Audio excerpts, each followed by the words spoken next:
Një ngjarje e rëndë është raportuar ditën e djeshme në Prishtinë. Në rrugën Qëndresa në lagjen Matiqan, një qytetar ka gjetur një foshnjë të posalindur të braktisur në rrethana njerëzore. Fatkeqësisht, foshnja nuk kishte shenja jete në momentin kur u gjet. Insideri mëson se shoferi i kamionit të mbeturinave, pa dijenin për ngjarjen, kishte mbledhur mbeturinat fillimisht në zonën mes lagjës Koloviz dhe Tasligje për të përfunduar më pas në deponinë e Matiqanit, ku edhe është gjetur foshnja pa shenja jete.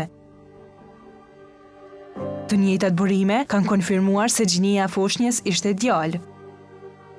Policia e Kosovës ka dhënë detaje për rastin. Sipas raportit zyrtar, dëshmitari, një mashkull kosovar, ka njoftuar se kishte gjetur një foshnjë të braktisur. Në vend ngjarje ka dalë njësitë përkatëse policore dhe ekipi i emergjencës, ku mjeku ka konstatuar vdekjen. Me vendim të prokurorit, trupi i pajetë është dërguar në IML për obduksion. Rasti është duke u hetuar nga njësitë relevante. Ndërkohë, prokuroria themelore në Prishtinë ka konfirmuar se ka nisur hetimet.